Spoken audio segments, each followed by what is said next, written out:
uma parte do cérebro, eu não sei se o senhor concorda, que virou meio que a namoradinha, assim, virou o senso comum. E que é bem interessante, que é a questão do neocórtex. Eu não sei se neocórtex é a mesma coisa que o córtex pré-frontal.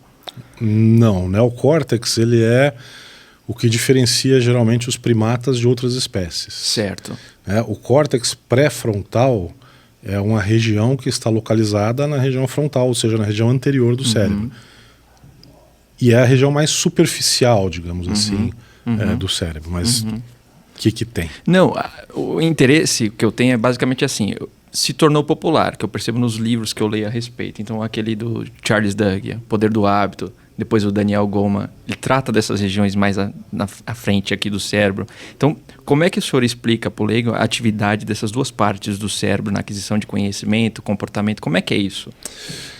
Olha, a gente tem o cérebro estruturado mais ou menos como a evolução das espécies.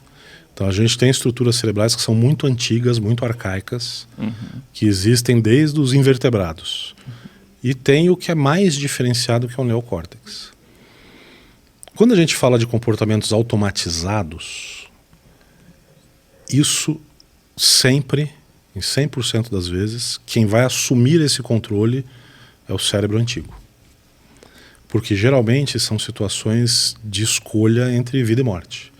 Então é o que a gente chama de reação fuja, né? Fly or fight, ou lute. Então o que acontece, o que diferencia as pessoas é que existem pessoas que aprendem a manejar essa situação. E como é que elas aprendem a manejar isso? Vamos lá, vamos entender o fenômeno. Se eu estiver aqui e alguém entrar pela porta e gritar incêndio, está pegando fogo, qual que é a nossa primeira reação? A gente vai se desesperar, vai pensar, eu vou morrer, como é que eu vou fazer para sair desse prédio? A única saída é por ali. E isso pode me levar a ficar imobilizado. Então isso já foi estudado e é uma reação, é a primeira reação do ser humano. O que o americano chama de get to the basement. Ou seja, você desce ao porão da sua alma. E você fica lá igual um menininho, num cantinho escuro, encolhido, esperando que te deixem em paz. O que faz a diferença de pessoas que conseguem render sob pressão é que essas pessoas aprendem a reconhecer que elas estão nessa situação. E aí quando elas aprendem que elas... Opa, eu desci para o porão. Você pega o controle disso de volta. Preciso sair do porão, senão eu vou morrer mesmo. E quanto mais cedo você faz isso, mais rápido você estrutura uma saída para essa situação. E a melhor notícia disso? Isso pode ser treinado. Quer um exemplo prático? Se você estiver numa situação na rua, em São Paulo, e estiver tendo um tiroteio, o que você vai fazer?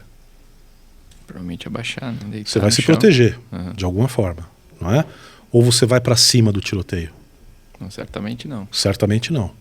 Então o nosso instinto enquanto ser humano é se abrigar, é sair do risco.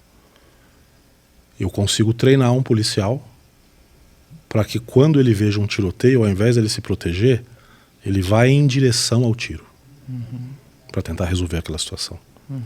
Se tiver um incêndio num prédio, o que a gente faz? Se afasta. O bombeiro, ele é treinado para ir para dentro do prédio e enfrentar aquilo. Ou seja, isso é a capacidade adaptativa do nosso cérebro. Então não é porque a gente tem um cérebro primitivo que nos dá esse instinto, essa reação, que a gente não consiga manejar isso. E aí aonde entra a estrutura cerebral que consegue manejar isso? O neocórtex. O neocórtex ele consegue segurar essa onda. Então a hora que você é apresentado a esse mecanismo e você começa a reconhecer como é que você tem sinais no seu corpo, que você está no porão e você vai treinando, quanto mais treino você consegue reconhecer isso mais rápido e aí você sai de lá mais rápido, você tem uma chance de lidar com a situação muito melhor. Entende? E isso independe de nível de instrução. Sim. Por exemplo, Maratona de Boston, lembram da explosão que teve na Maratona de Boston? Sim. Legal.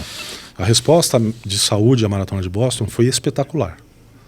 Mais de 200 feridos, dos 200 feridos nenhum morreu. Morreram 2 pessoas que morreram na cena. Quem é que comandou aquela reação? Um policial municipal. E tinha gente do FBI, da CIA, do Exército, do raio que parta. Mas todos esses ficaram paralisados com a barbárie, mas aquele policialzinho municipal, sem tanta especialização, ele foi o cara que melhor saiu do porão e tomou as rédeas da situação. Então isso não tem a ver necessariamente com a qualificação formal, com estudo, mas tem a ver como você vai usar as ferramentas que você tem. Que o pessoal vulgarizou aí, de chamar de inteligência emocional, etc. Não existe, a gente não tem uma inteligência emocional. O que nós temos é uma inteligência multifocal, como diz Augusto Cury. Por que isso? Porque nós não somos seres dissociados. A minha emoção, ela interfere na minha percepção, na minha capacidade de reação, interfere em tudo. Assim como as ferramentas que eu aprendi vão interferir na minha emoção. Então hoje, se eu estou operando e rompe um aneurisma na minha mão, sangra 1,5 litro por minuto. Ou seja, em 2 minutos o doente está morto. Nossa, meu. Mas eu fui treinado para isso. Então, ao invés de eu colar as placas, como a gente fala, e ficar ali paralisado, eu começo a agir. Na hora que rompe, eu tenho um susto? Claro que eu tenho. Frequência cardíaca aumenta? Claro que aumenta. Vem na minha mente, nossa, vai morrer? Lógico que vem. A diferença é o que eu faço com isso. Então eu fui treinado, então como eu sei que eu tenho as ferramentas, a minha emoção, eu não fico tão desesperado porque eu sei que eu tenho ferramentas para sair daquela situação. Então, na verdade, um influencia o outro. Por isso que o Augusto, dentre outros fatores, chama isso de multifocal, o que é verdade.